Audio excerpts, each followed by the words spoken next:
অনেকেই সম্মান মর্যাদা তালাশ করি ক্ষমতার ভেতরে, অর্থ সম্পদের ভেতরে। না, আল্লাহ সম্মান আর মর্যাদা রেখেছে ইয়ারফাউল্লাহুল্লাযীনা আমানু মিনকুম ওয়াল্লাযীনা উতুল ইলমা দারাজাত। কোরআনে কারিমে আল্লাহ জানিয়েছে ইয়ারফা, এটা মুজারি, বর্তমান ভবিষ্যৎ, প্রেজেন্ট ফিউচার। দিন যত যাবে তোমাদের ভেতরে যাদের ঈমান আছে এবং যে মানুষগুলো ইলম পেয়েছে এদের মর্যাদা দিনের পর দিন আমি আল্লাহ বাড়াতেই থাকবো। এখানে সরাসরি ফাইল আল্লাহ নিজে, কর্তা কে বলেন তো? আল্লাহ নিজে করবেন এটা। এই জন্য দুনিয়ায় সম্মান মর্যাদা পাওয়ার জন্য টাকা পয়সার মালিক হওয়া শর্ত নয়, ক্ষমতা চেয়ার পাওয়া শর্ত নয়। এই পৃথিবীর চাক্ষুষ প্রমাণ, কুলিল্লাহুম্মা মালিকাল মুলকি তুতিল মুলকা মান তাশা ওয়া তানজিউল মুলকা মিম্মান তাশা ওয়া তুইজ্জু মিম্মান তুযিল্লু মিম্মান তাশা ওয়া তুইজ্জু মিম্মান তাশা বিয়াদিকাল খায়র ইন্নাকা আলা কুল্লি শাইইন কাদির। এই আয়াতের তাফসীরের ভেতরে এসেছে আল্লাহ রাব্বুল আলামিন ক্ষমতা দিলেই তাকে সম্মান দেবেন, এ কথা এই আয়াতে জানান। বরঞ্চ পৃথিবীর চাক্ষুষ প্রমাণ এটা, অনেককে ক্ষমতার চেয়ারে বসিয়ে চরম ভাবে আল্লাহ অপমানিত করেছে। এই জন্য আমাদের সম্মান তালাশ করা লাগবে ইমানের কোয়ালিটির ভেতরে, যে আমার আসলে ইমানে আমি কয় নম্বরে আছি। মান রাআ মিনকুম মুনকারান ফালিয়ুগাইয়িরহু বিয়াদিহি।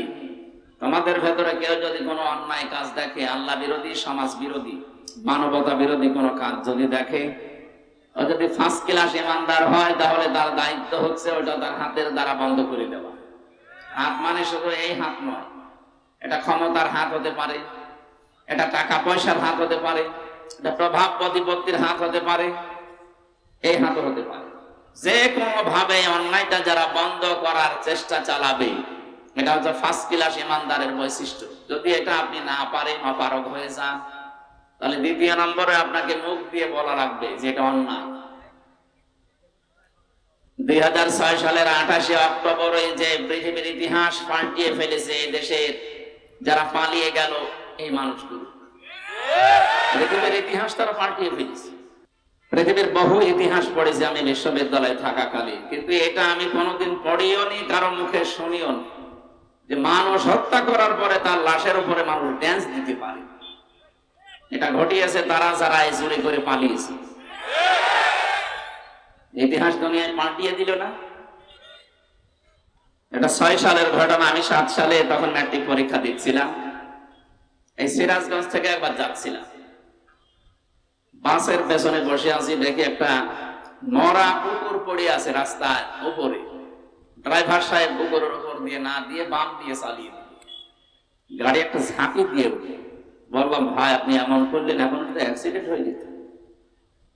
বলছে, দেখেন না একটা মরা কুকুর পড়ে আছে, আমি ডবল করে ওর উপরে চাকা চালিয়ে দেবো, আমার বিবেক নেই? তো মরিয়ে গেছে, ওটাকে মারলেই কি আর না মারলেই কি, ওকে টের পাবে? ড্রাইভার আমার দিকে ঘুরে বলছে, হুজুর আপনি কি আসলেই হুজুর নাকি ভুল ধরেছি? হ্যাঁ, আপনি কেমন হুজুর? আপনি দেখেন একটা মরা কুকুর পড়ে আছে, আমি ডবল করে চাকা চালাবো, আমার বিবেক নেই? এই কথা শোনার জন্য আমি ছিলাম। আপনার নাম কি?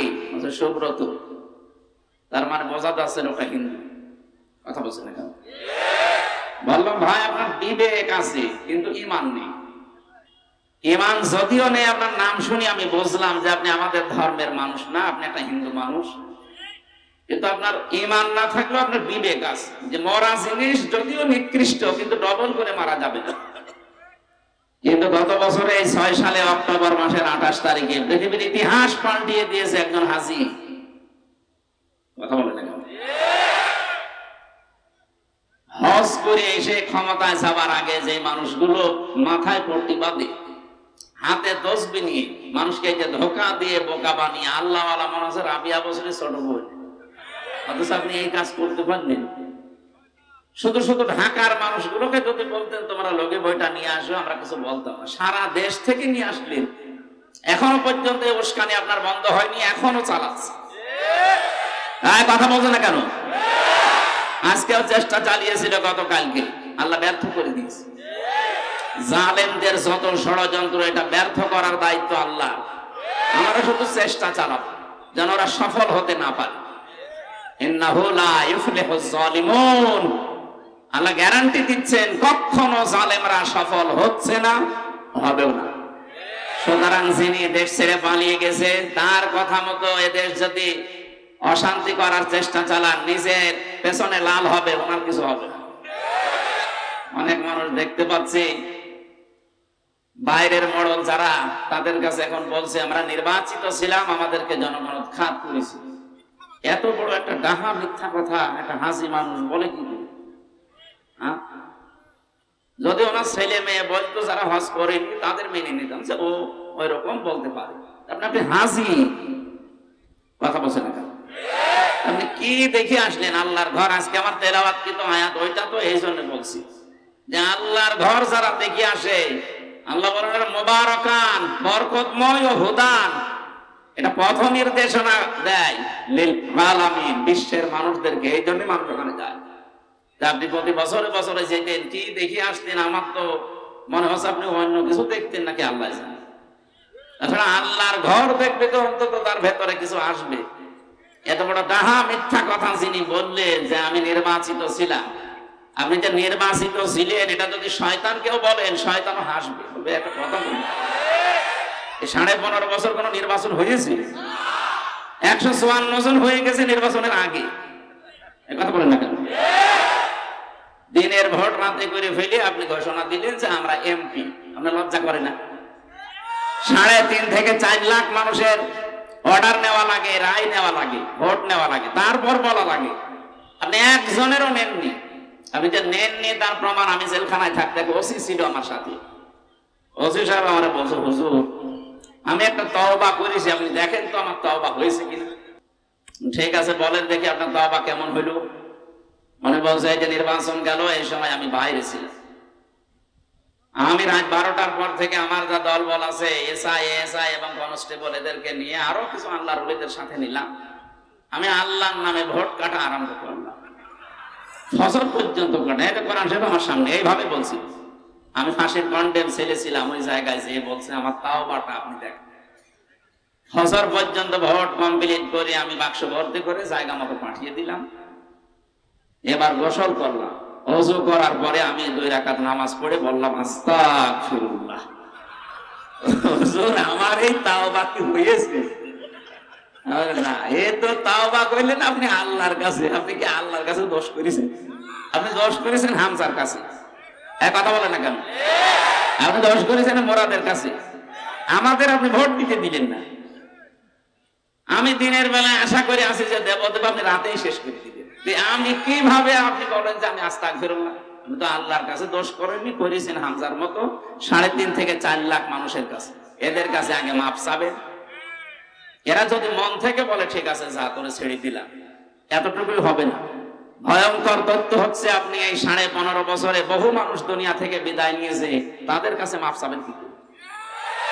কথা বলছেন? এই জন্য তাওবা ওনারটা যেমন হয়নি, এদেশে বহু মানুষের তাওবা এখন এই ঠেলায় পড়ে ঢেলাই সালাম করছে। হুজুর আমরা একটু ভালো করেন। ভালো করবো কি করে? আপনার কারণে মোরা 15.5 বছর ব্যবসা করতে পারি তো পালিয়ে পালিয়ে রাতের পরে রাত, দিনের পরে দিন পালিয়েছে। আপনার কারণে হাজার হাজার টাকা নষ্ট হয়ে গেছে। আপনার কারণে বহু মানুষ 15.5 বছর বিনা কারণে জেল খাটতেছে। কত মানুষ আয়না ঘরে, বড় আশা ছিল ফিরে আসবে, ইলিয়াস আলী, না আর ফিরে আসবে না। আপনি এরকম একটা নাটক করলেন, তার মেয়েটাকে বুকের ভেতরে নিয়েছে, না তোমার বাবা যদি বেঁচে থাকে আমি নিয়ে আসতেছি। আপনি কিন্তু জানতেন যে ওই সময় সে বেঁচে আছে। আমি আয়না ঘরে 10 দিন ছিলাম, আমি জানি। এখানে যখন চোখ বেঁধে নিয়ে যেত, ভেতরে যাওয়ার পরে খুলে দিতে, যাওয়ার পরে দেখতাম এক একজনের নখ এত বড় বড়, চুল দাড়ি গোপ, মনে হচ্ছে যে জঙ্গল থেকে বেরিয়ে আসতেছে। কেউ আছে 5 বছর, 7 বছর, 8 বছর, 9 বছর, 14 বছরের মানুষ আমি পেয়েছি। বলেন তো, একটা কবরের মতো জায়গায় 14টা বছর একটা লোক আছে, আপনি কি খেলা মনে করেন? আপনি 2 দিন থেকে দেখেন তো। এখনো পর্যন্ত অনেকে জালেমের পক্ষে স্ট্যাটাস দিচ্ছে যে কি হয়েছে যে তার পালানো লাগলো, কি হয়েছে আপনি টের পাচ্ছেন না। আপনি তো জান্নাতে ছিলেন। আপনি যদি আমার জায়গায় থাকতেন, আপনি টের পাতেন যে কি হয়েছে, আপনি টের পেতেন। এই বড় বড় নখ দিয়ে অনেকে দেওয়ালের সাথে খুশিয়ে খুশিয়ে মোবাইল নাম্বার লিখে ছোট ছোট করে লিখেছে, ভাই যদি বাইরে যেতে পারে অন্তত এই নাম্বারটা একটু জানাবে যে আমি বেশি আছি। এটা লোক জানে না 14 বছর, যে এটা কোন বছরও জানে না, এটা কোন মাসও জানে না, এটা কয়টা মাসে তাও জানে না। আপনি মানবতার সাথে এই কৌতুক করে এখন মানবতার কথা বলছেন বিশ্বের মডেলদেরকে। নূর হোসেন দিবস পালন করতে গেছে, পৃথিবীর সবচাইতে বড় স্বৈরাচারীর তালিকায় 6 জনের নাম আছে। আপনি ইন্টারনেট দেখেন, তার ভেতরে যিনি পালিয়েছে ওনার নাম পাবেন। এখনো পর্যন্ত বলে যে আমি কি করেছি যে আমার পালানো লাগবে, আমি নির্বাচিত। এত বড় মিথ্যা কথা আর বলে নিজের পাপের বোঝা আর ভারী করেন। কথা বলেন না কেন? পাপ যা করেছেন ওইটা শাস্তি নিয়ে দেখেন। অন্তত বাকি পাপের বোঝা যদি এখন মিথ্যা কথা বলে আবার বাড়াতে থাকেন, আর আপনার এই উশৃঙ্খল বক্তব্য শুনে যারা আছে এরা যদি পেছনে লাল করে, আমাদের কোনো অসুবিধা নেই, লাল করাই হবে। 15.5 বছরে বহু কিছু সহ্য করেছি, আর আমাদের সহ্যের বাইরে চলে গেছে। সুতরাং আমরা যারা এখানে এসেছি, আমাদের মর্যাদা সম্মান আল্লাহ বাড়াবেন যাদের ঈমানের কোয়ালিটি আছে, যারা অন্যায় দেখলে হয় হাত দিয়ে নাই মুখ দিয়ে, যদি এইটাও না পারে অন্তত সে যেন অন্তরে পরিকল্পনা করে কি করে অন্যায়টা বন্ধ করা যায়। বাংলাদেশে কয়েকটা অন্যায় এখন শুরু হওয়ার সম্ভাবনা ছিল, আল্লাহ যদিও বন্ধ করে দিচ্ছে। এই যে সমকামিতার নাম নিয়ে, মানবাধিকারের নাম নিয়ে সমকামিতা প্রমোট করছে, এটা যে প্রকাশ্য হারাম কাজ, আল্লাহর সৃষ্টিকে পুরা পাল্টিয়ে দিচ্ছে তারা। এদেশে একটা মুসলমান জীবিত থাকতে পৃথিবীর যত বড় শক্তিশালী রাষ্ট্র হোক, এদেশে আল্লাহর এই হারাম কাজের কোন অফিস ঢাকাতে আমরা খুলতে দেব না। এতে জীবন যায় যাক, থাকে থাক। ইব্রাহিম আলাইহিস সালাম আমাদের জাতির পিতা, বানানো কাউকে আমরা মানি না, মানতে পারি না। আল্লাহ বলেন হুয়াজিতাবাকুম, আমি তোমাদেরকে নির্বাচিত করেছি। ঢাকাবাসী বিবেক দিয়ে বলবেন, নির্বাচিত করা হয় যে পদ্ধতির মাধ্যমে, তার নাম নির্বাচন। বলেন বলেন, নির্বাচন সিস্টেমই তো আপনি ধ্বংস করে ফেলেছেন। এটা বিশ্বের কাছে বলতে পারেন না যে আমি নির্বাচন তুলে দিয়েছিলাম, তখন আপনি জোড়া পিঠা খাবেন। এইটা বলে না, বলে আমি নির্বাচিত সরকার। আমার মনে হয় ঘোড়াও যদি এক কথা শোনে, ঘোড়াও বলবে যে একটু একটু হেসে। আমি তার হাসতে পারি না, ঘোড়াও হাসবো। কি আশ্চর্য, এত বড় বেহামিথ্যা কথা মানুষ বলে।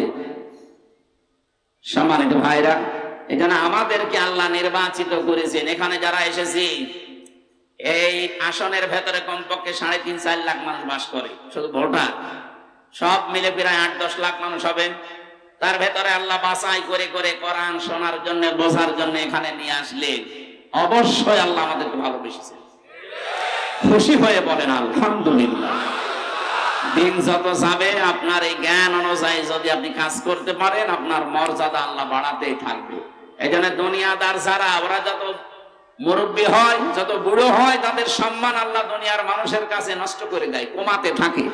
আর যারা এলেম অনুযায়ী কাজ করে, দেখবেন তাদের মর্যাদা দিনের পরে দিন আল্লাহ বাড়াতেই থাকে। প্রশ্ন আসতে পারে, তাহলে বাইতুল মুকাররমের যে ইমাম ছিল, ইনি তো আলেম, ইনার মর্যাদা নেই কেন? এনারে মানুষ এখন শুনলেই ঘৃণা করে, নাম শুনতে পারে না। আরে ভাই, উনি আলেম, নামের আগে শুধু এটুকু লিখা। বাস্তবে কোন কাজটা আছে আলেমের? যে লোকটা নৌকা মার্কা নিয়ে দাঁড়াতে পারে, এর কেউ আলেম বলতে পারে? ও যদি কুকুর মার্কা নিয়ে দাঁড়াইতো তাও পাস করত। এরকম একটা অভিশপ্ত ঘৃণিত জিনিস নিয়ে আপনি দাঁড়ালেন, ওটাই উঠতে গিয়ে তো সালমান ইব্রাহিম ধরা খেয়েছে, ওইটা দিয়ে পালাচ্ছিল। দরবেশ দাড়িটা যদি না কেটে অন্য কিছু দিয়ে পালাইতো তাও তো হয়তো, পালাতে গিয়েছে নৌকা দিয়ে। ও আগে যে ডুবে গেছে ও টের পাচ্ছে। এই জন্য আল্লাহওয়ালা মানুষ যারা, আল্লাহ আমাদেরকে যেহেতু নির্বাচিত করে এখানে আনলেন, অবশ্যই আল্লাহর একটা উদ্দেশ্য আছে। মাইয়ারিদিল্লাহু খায়রা ইউফাক্কিহু ফিদ্দীন, তোমাদের ভেতরে আল্লাহ যার কল্যাণ চান তাকে দ্বীনের কিছু জ্ঞান দান করে। আজকে আমরা কোরআনে কারীম থেকে কিছু জ্ঞান এখানে নিয়ে যেতে চাই নাকি? কোরআন শুনতে হলে কয়েকটা জিনিস আগে আমল করা লাগে। 1 নম্বরে শুনতে হবে আর চুপ থাকা লাগে। এই নির্দেশ কার? ফাসতামিউ লাহু ওয়া আনসিতু, শুনবা এবং চুপ থাকবা। দুইটাই ফরজ। যদি আমরা এই দুইটা আল্লাহর নির্দেশ অন্তত ঘন্টা খানিক মেনে চলতে পারি, লাআল্লাকুম তুরহামুন, আশা করা যায় আল্লাহর রহমত এখানে নাযিল হবে ইনশাআল্লাহ। এখন আসেন আমরা যারা বলতে আসি, এই যে জহিরুল ইসলাম ভাই বলছিলেন এতক্ষণ, আমি এখন বলবো, আমার পরে যদি আরো কেউ থাকে যারা কোরআন প্রচার করবে, তাদেরও আল্লাহ কিছু দায়িত্ব দিয়েছে। আল্লাহ রাব্বুল আলামিন বলেন, কিতাবুন উনজিলা ইলাইকা ফালা ইয়াকুম ফি সাদরিকা হারাজুম মিনহু লিতুনযিরা বিহি ওয়া যিকরা লিল মুমিনিন। সূরা আরাফের 2 নম্বর আয়াতে আছে, আল্লাহ বলেন কিতাবুন, এই একটা কিতাব।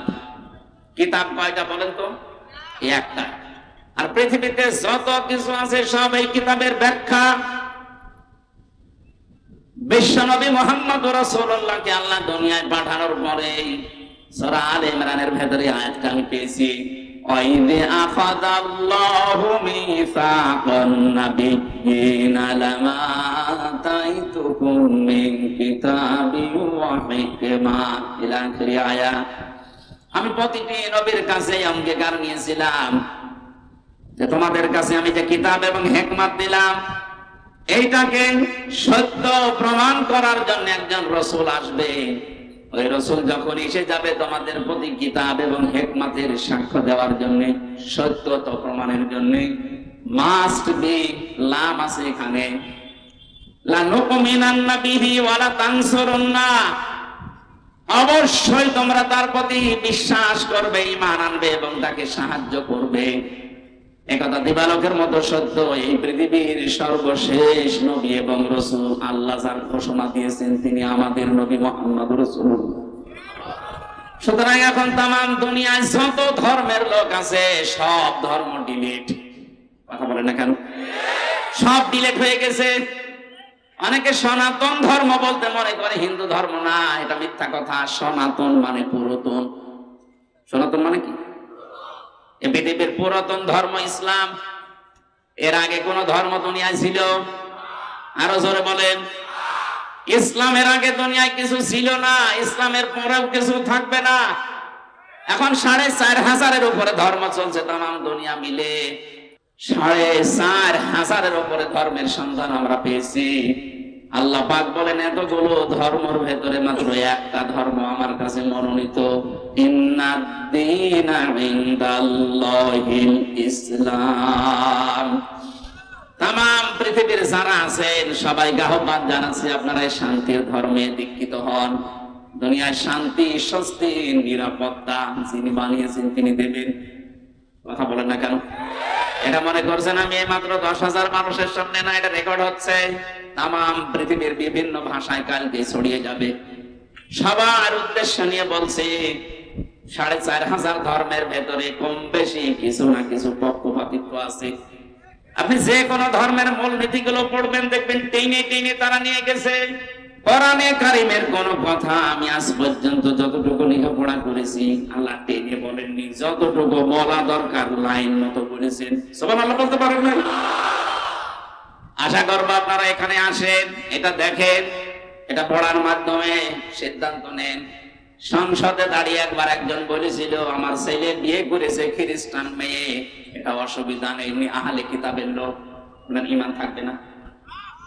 আহলে কিতাবের এই আয়াত অনুযায়ী কিসের আহলে কিতাব দাবি করছেন? ওই কিতাবগুলো তো এখন আর ঠিক নেই।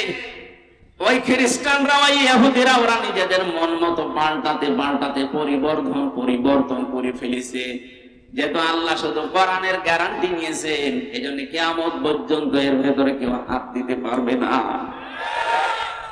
আল্লাহ কিতাবের নাম বলতে গিয়ে নিজের নাম ব্যবহার করেছেন।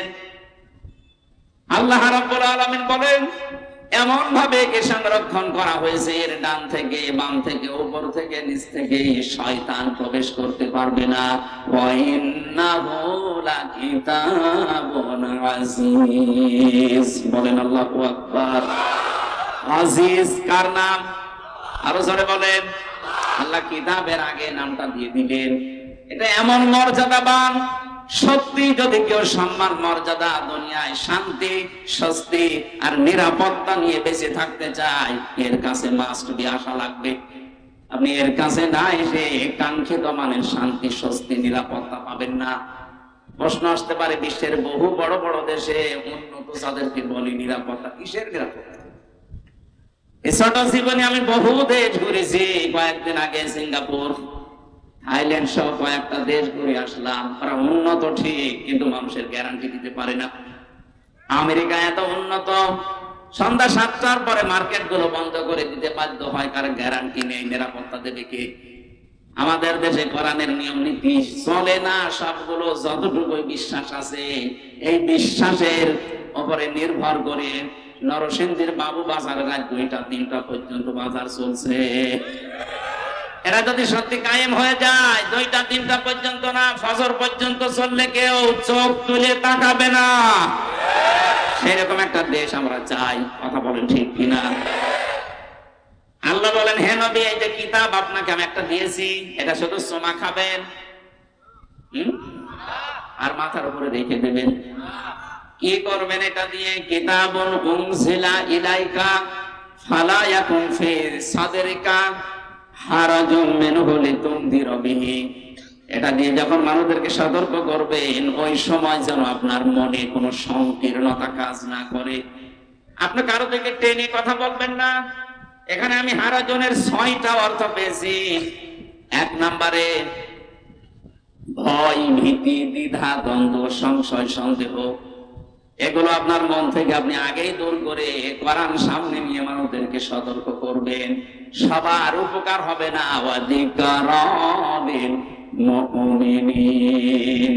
যে মানুষগুলোর ঈমান আছে, এই মুমিনদের কোরআনের আলোচনায় উপকার হবে। কে বলছে?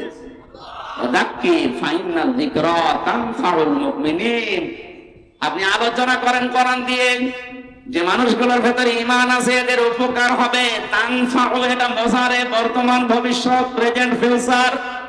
সত্যি যারা এখানে শুনছে, কিছু না কিছু হলো আপনার ভেতরে কিছু আসবে, মাস্ট বি আসবে। এখন যদি নাও আসে, যেহেতু তানফাউ, বাড়ি যাওয়ার পরে বিছানায় মাথা দিয়ে, বালিশে মাথা দিয়ে আপনার মনের ভেতরে একটা প্রতিক্রিয়া আসবে। আপনার হেদায়েত পাওয়ার মতো মন থাকে। আল্লাহ যেন এরকম কিছু আমাদের সবার জীবনে দান করেন, বলেন আমিন। ফাদাক্কির বিল কোরআন মা ইয়াখাফু ওয়াঈদ। So admonish and or by the Holy Quran him who fears my threat. আল্লাহ বলেন, আপনি তাদের সামনে কোরআন দিয়ে নসিহত করেন, উপদেশ দেবেন, যে মানুষগুলো আল্লাহর ধমকের ভয় করে। 1 নম্বরে, হে নবী, কোরআন দিয়ে যখন আপনি মানুষদের সামনে আলোচনা করবেন, দেখবেন আমরা প্রথম ব্যাখ্যা কি বললাম? কোরআন যারা শুনতে আসে, আপনার সামনে এমন মানুষ বসে আছে, কোরআনের কথা বক্তব্য শোনার পরে ওরা না বোঝার কারণে রাগ করতে পারে। এরকম মানুষ দেশে নেই? এই 15.5 বছর আরো বেশি ছিল। যেটা বোঝাতে চাই কোরআন দিয়ে, সেইটাই ওর বিরুদ্ধে চাই। একবার খুলনায় গিয়েছিলাম, রূপসা থানা সম্ভবত সভাপতি, উনি ওই থানার যারা পালিয়েছে ওই দলের সভাপতি। আমারে বলছে, হুজুর, এখানে বিভিন্ন রাজনৈতিক দলের লোকজন আছে, আপনি সাংসারিক জীবনে কেন গন্ডগোল হয় এইটা বলেন। ঠিক আছে। এখন স্বামী স্ত্রীর গন্ডগোল হয় 5টা কারণে, আর এটা মেটাতে হয় 5 কারণ দিয়ে। কোরআনে কারিমের সূরা নিসার 34-35 নম্বর আয়াতে আল্লাহ ব্যাখ্যা দিয়েছেন। আমি একেবারে লাইন আকারে বলতে আরম্ভ করলাম। মাহফিল শেষ করে ওনার বাড়িতে খাবার খাওয়া, যে গেছি মুখ গোমরা করে আছে। কি রাগ হয়ে গেল কেন? হুজুর, আমার বউর সাথে যে আমার গন্ডগোল, আপনি জানলেন কি করি? কি করে জানেন? না, আপনারে মনে হয় কেউ বলে দিয়েছে। আপনি আজ যা যা বললেন, এইটাই আমার আজকে দিনের বেলা হয়েছে। আমারে কেউ বলে দিয়েছে না? বলেছে একজন। 1500 বছর আগে কোরআনে কারিমে আল্লাহ আগেই জানিয়ে দিয়েছে যে এই কারণে গন্ডগোল হয়। কথা বলেন না কেন? ওইটা বললে ওর যদি দিনের বেলা ওই রকম কাজ করে, ওর মিলবে না। বলেন বলেন। এখানে কোরআনের আসনছে বক্তব্য না বোঝার কারণে রাগ করতে পারে, মন খারাপ করতে পারে, এরকম শ্রোতা দেশে আছে। দ্বিতীয় নম্বরের ব্যাখ্যা পেয়েছি, এইটাই আমার মনে হয় এখন আসল। হে নবী, আপনি যখন কোরআন ব্যাখ্যা করবেন, আবহমান কাল থেকে দেশে বহু মানুষ আন্দাজে ইবাদত মানিয়ে ইসলাম মনে করে পালন করে, আর এগুলো বাংলাদেশ, ভারত আর পাকিস্তানে বেশি। আন্দাজে একটা জিনিসকে ইবাদত মনে করে চালিয়ে যাচ্ছে, অথচ ওটা কোরআনেও নেই, হাদিসেও নেই, ওটা বানানো। আপনি যখন কোরআনের ব্যাখ্যা করবেন তখন তো ওটা টিকবে না, কারণ পৃথিবীর যত বানানো ইবাদত আছে সব অন্ধকার। এই কথা বলেন না কেন?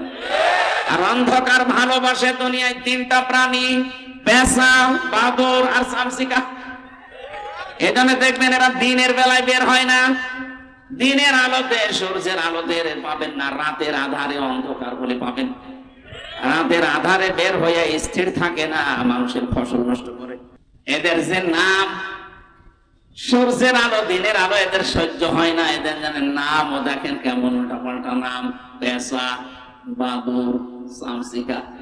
আমার মনে হয় একবার দেখলে মনে হয় আর একবার দেখতে মন চাবে। এদের নামের সাথে চেহারার মিল আছে। পেঁচা জীবনে দেখেছি আমরা যারা, আল্লাহকে কোনদিন বলেছি আল্লাহ আর একবার দেখার সুযোগ দিও, কারণ তো দিনের আলো ভালো লাগে না, রাতের অন্ধকার ভালো লাগে, বের হয়েই মানুষের ফসল নষ্ট করে। এক কথা বলে না কেন?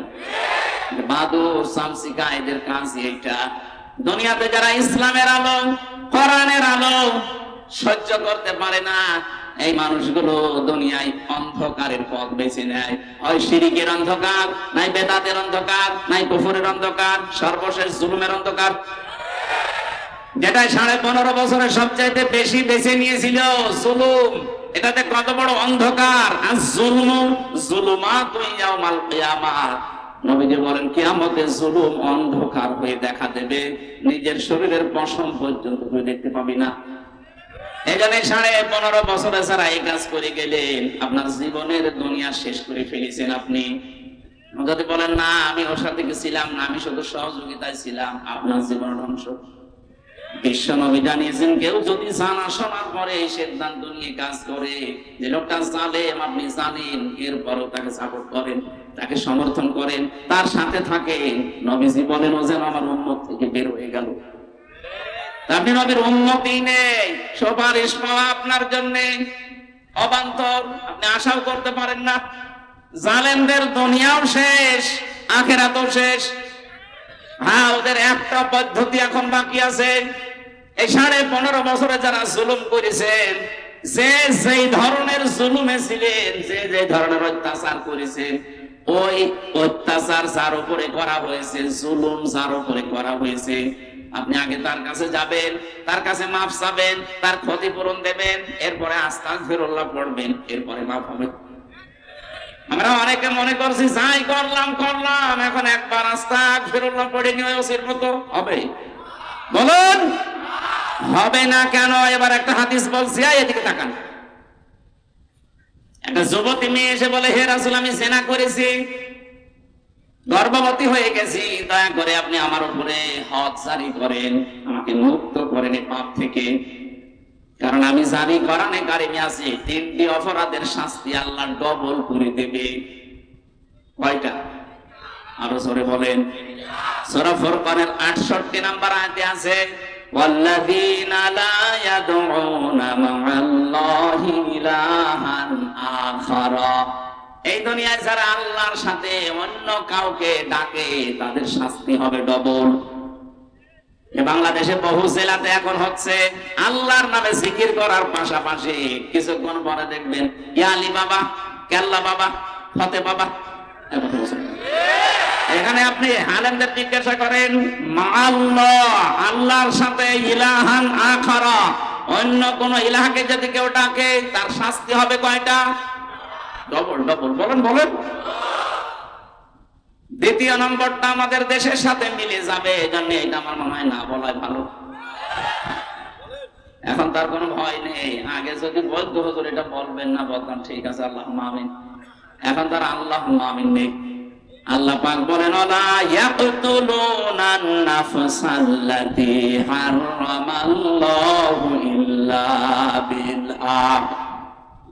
আল্লাহ কর্তৃক নিষিদ্ধ এইরকম কোন মানুষকে, কোন জীবকে, কোন মানুষ যদি দুনিয়াতে কোন ইনসানকে হত্যা করে, এই মানুষের শাস্তি হবে ডবল। আগস্টের 5 তারিখের আগ পর্যন্ত এই দেশে বিনা কারণে, আপনার কারণে 3732 জন মানুষ মারা গেল। সরকারি জরিপ, এই কথা বলেন না কেন? আপনি এ দায় এড়াতে পারেন না, এই জন্যই তো আপনার নামে গণহত্যার মামলা হয়েছে। এটা মিথ্যা না। আমরা যারা 15.5 বছরে জেল জুলুম অত্যাচারের শিকার ছিলাম, পুরাটাই মিথ্যা। আমি যে 3 বছর জেলে ছিলাম, পুরাটাই মিথ্যার উপরে। কারণ কিছুদিন আগে আমার মামলা সব আদালত কর্তৃক খারিজ হয়ে গেছে। জজ সাহেব এটা হাতে নিয়ে আমার মামলার ফাইল নিয়ে বলছে আমি কি দেখে বিচার করবো, এর ভেতরে কোনো মাল নেই, সব আমি খালাস দিয়ে দিলাম। তার মানে আমি যে নির্দোষ, যে মামলা আমাকে দিয়েছিল এর সাথে আমার কোনো সম্পর্ক নেই, এটা আদালত কর্তৃক প্রমাণিত। একটা নির্দোষ মানুষকে আপনি 2টা মামলা দিয়ে 3টা বছর জেলে রাখলেন, আপনার নামে মামলা হয়েছে 165টা। এক একটা মামলায় যদি 1.5 বছর করে হয়, 165টা মামলা আপনি মোবাইলে একটু হিসাব করেন, কত বছর আপনাকে অন্তত বৈধভাবে জেলে থাকা লাগবে। এরপরও যদি আপনি উস্কানি দেন আমি চট করে ঢুকে পড়বো, আসেনি। দেশের মানুষ এখন আর আগস্টের 5 তারিখের আগে নেই। 5 তারিখ পরিবর্তন হয়ে এখন চলছে 11 তারিখ, তাও 2 মাস পার হয়ে গেছে। আশা করছি আপনি পাগলামি করবেন না। একটা স্বামীহারা মহিলাকে আমরা দেখেছি, স্বামী নেই, তার ছোট সন্তানটাও সে হারিয়েছে।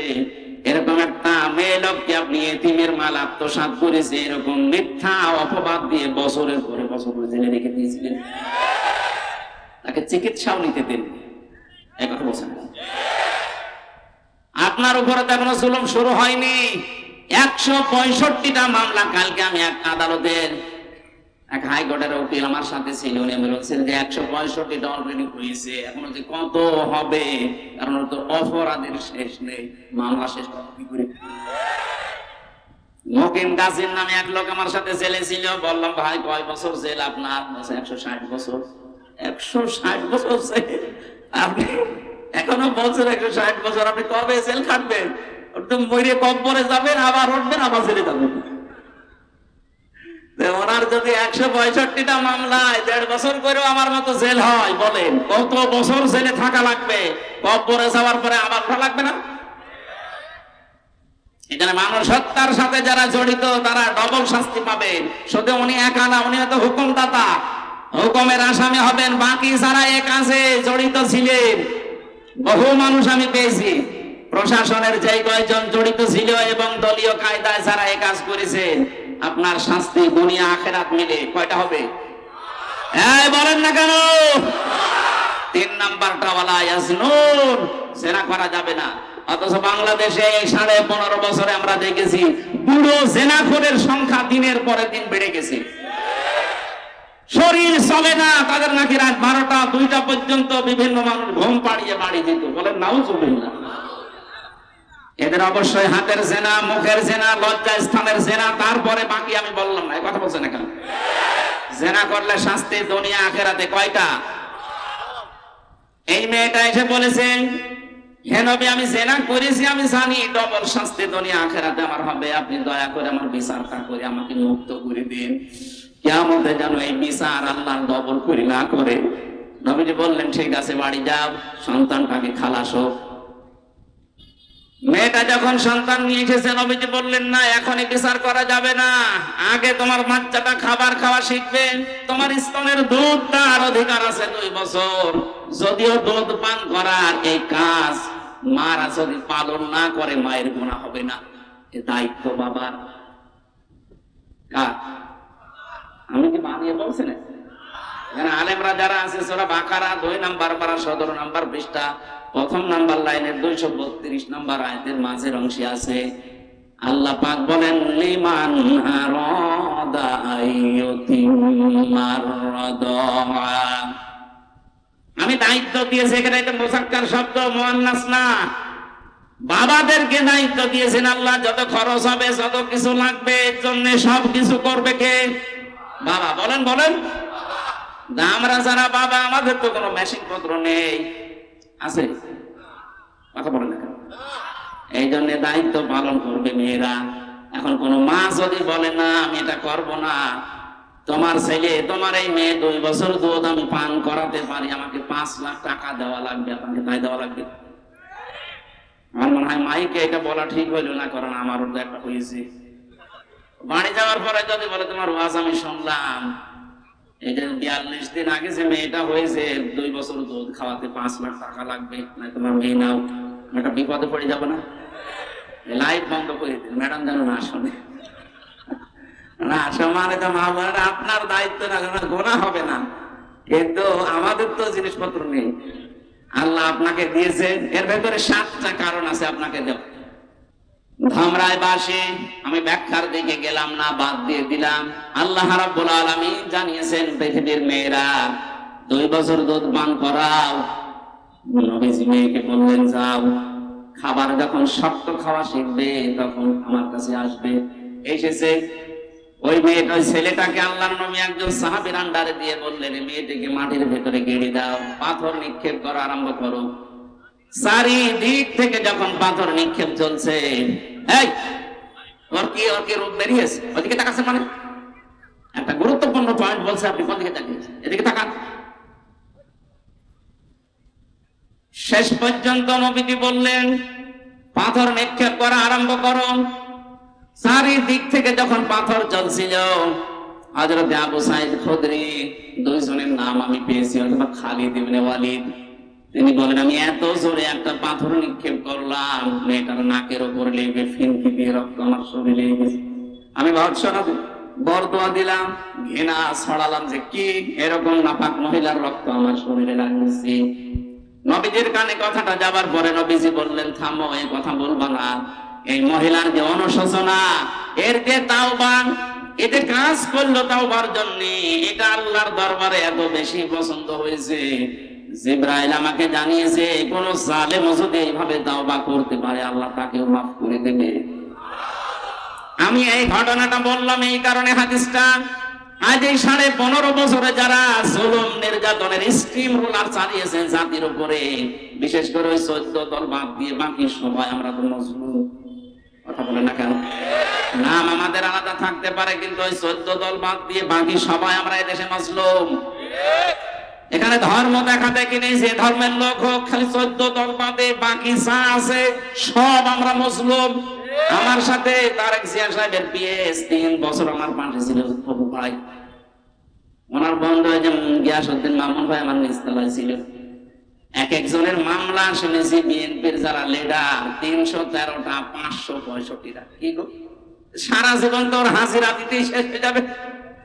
আমি 2টা মামলায় পেরেশান হয়ে গেছে যে এত হাজিরা ভালো লাগে না, ভালো লাগে না, কিন্তু খারিজ হয়ে গেছে। আর ওদের এক একজনের মামলা 313টা 565টা। এই মাজলুম যারা এত বছর পর্যন্ত আপনি যা করলেন, বিশেষ করে আয়না ঘর, এই যে গুম আর খুন এর সাথে যারা জড়িত ছিলেন, বিনা কারণে মানুষকে মিথ্যা মামলা দিয়ে মিথ্যা কেস দিয়ে ধরিয়ে দিতেন, আবার নিজেই ছাড়িয়ে আনতেন। মাঝখান থেকে আমার পরিবার থেকে 10 লাখ টাকা আপনি হাতিয়া নিতেন। এরকম হাতিয়া দেশে ছিল না?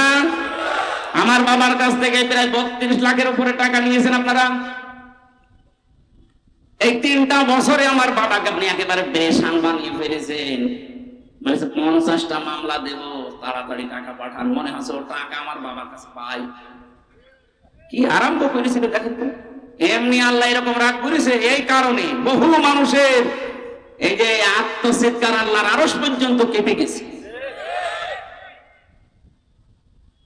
এই জন্য আপনাদেরকে বলছি, আপনারা যদি মাপ পেতে চান শুধু আস্তাগফিরুল্লাহ হবে না, যার কাছে যে অপরাধ করেছেন, যার যে ক্ষতি করেছেন, ওই ক্ষতিপূরণ তাকে দেবেন। এই কথা বলা লাগবে, ওই ক্ষতিপূরণ তাকে দেবেন। তার কাছে আপনি হাত জোড় করে বলবেন আমার ভুল হয়ে গেছে, অন্তত যা করা লাগে তুমি করো, আমি যেন মরণের পরে ধরা না খাই। আমি যদি বলে আমার 32 লাখ টাকা আমি বুঝে পেয়েছি, ঠিক আছে যা, আমার মতো এখন 3 বছর জেলে থাক করে মাফ করে দিলাম। ব্যারিস্টার আরমানের বউ বলবে আমি 8 বছরের আয়না ঘরে দেখতে চাই। এক কথা বলেন না কেন? এমিলিয়া সালির স্ত্রী বলবে আমার স্বামীর মতো আমি ওই গুণ দেখতে চাই। তাহলে আপনার মাফ হবে। এখানে জালেম যারা ওদের দুনিয়াও শেষ, ওদের আখিরাতও শেষ। আমরা যারা সামনে এরকম জালেম কেউ হয়ে না যায় যেন আমরা সতর্ক হচ্ছে। কোরআনে কারিমে সূরা শূরা এটা 25 নাম্বার পারা 6 নাম্বার পৃষ্ঠা 12 নাম্বার লাইনের 42 নাম্বার আয়াতে আছে ইন্নামাস সাবিলু আলাল্লাযিনা ইয়াযলিমুনান নাস। আল্লাহ বলেন অবশ্যই আমি আল্লাহ নিজে মামলা দায়ের করব দুনিয়ায় যারা মানুষ হয়ে মানুষের উপরে জুলুম করেছে। এই আয়াত অনুযায়ী বাংলাদেশে 1628টা চেয়ারে যারাই বসা ছিল প্রত্যেকে আল্লাহর মামলার আসামি। হ্যাঁ কথা বলে না কেন? আল্লাহর মামলার আসামি। কথা শুনতে সহজ মনে হচ্ছে, এর লোড জানেন? মামলার বাদী যত বড় হয় শক্ত হয় মামলা তত কঠিন হয়। এখানে সরাসরি মামলার বাদীকে বিচারককে বলেন তো, নিজেই বিচারক নিজেই যদি মামলার বাদী হয় আপনি তো খালাস পেয়ে যাবেন।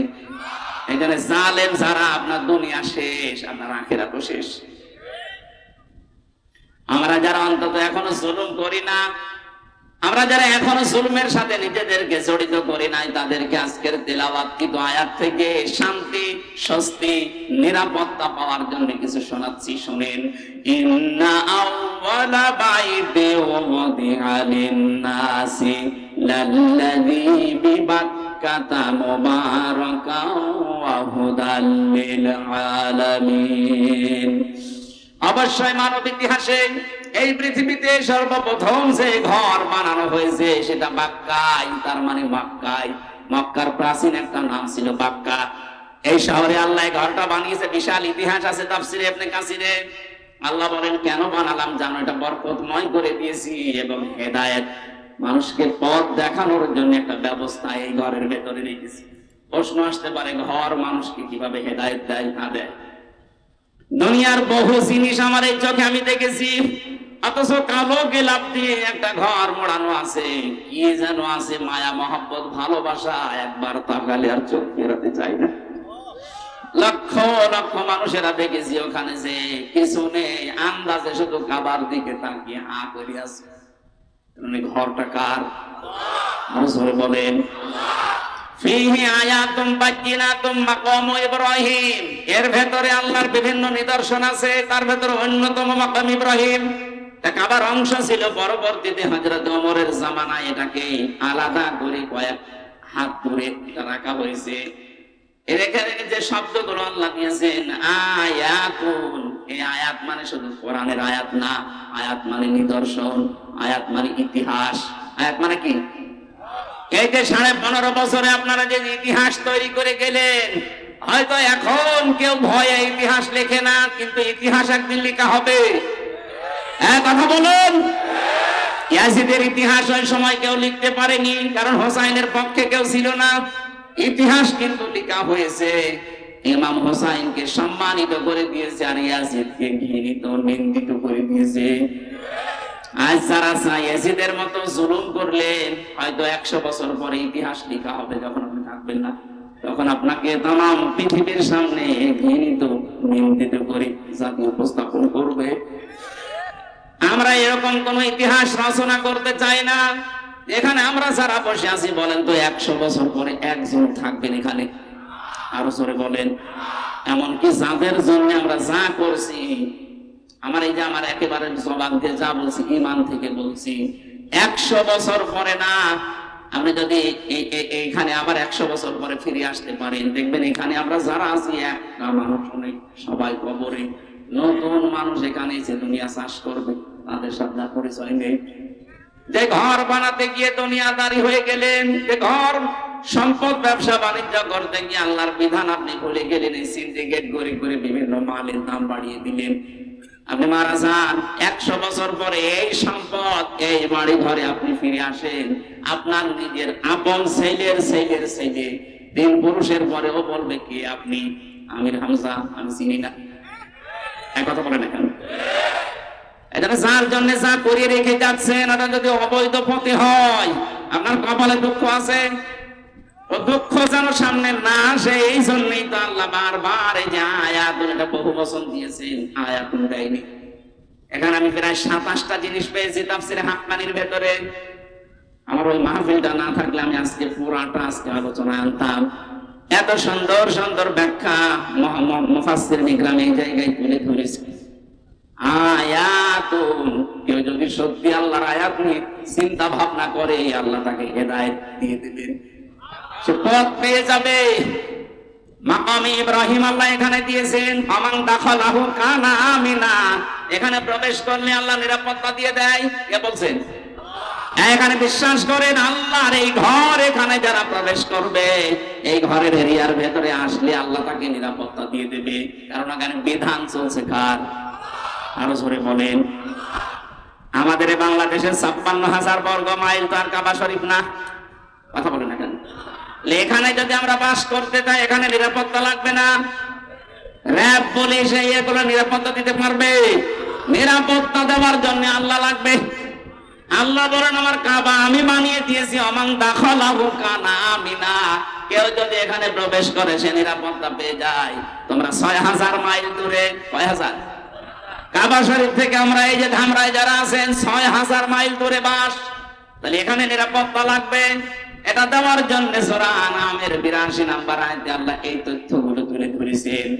আল্লাযীনা আমানু ওয়া লাম ইয়ালবিসু ঈমানাহুম বিযুলমিন উলাইকা লাহুমুল আমনু ওয়া হুম মুহতাদুন। যারা ঈমান আনে আর ঈমানের সাথে যারা জুলুমকে মিশ্রণ করে না, এখানে জুলুম মানে শিরক, যারা তাদের শিরকের সাথে জুলুমের সাথে ঈমানকে মিশ্রণ করে না, ঘটায় না, শিরক মুক্ত জীবন, সমাজ, পরিবার, রাষ্ট্র যদি গড়ে তুলতে পারে, উলাইকা লাহুমুল আমনু, আল্লাহ এইভাবে করে আঙ্গুল দেখিয়েছেন ইসমে ইশারা, উলাইকা লাহুমুল আমনু, এই 56,000 বর্গ মাইলটাও হয়ে যাবে নিরাপদ স্থান। সুবহানাল্লাহ বলতে পারেন। সুতরাং এই জাতি যেন কোন শিরকের সাথে মিশ্রণ না ঘটায়, এটা সামনে যারা দায়িত্বে আসবে খুব খেয়াল করে জাতিকে চালাবেন। কারণ এই 15.5 বছর জাতিকে মুশরিক বানানোর জন্য চেষ্টা চলছিল। একটা মানুষের পূজা যেভাবে আরম্ভ হয়েছিল, আর কিছুদিন গেলে আল্লাহকে মানুষ ভুলে যেত, বাধ্য করত। সব জায়গায় ছোট ছোট বাচ্চারা ক্লাসে ঢুকবে, বাবার সামনে এভাবে করে যাওয়া লাগতো।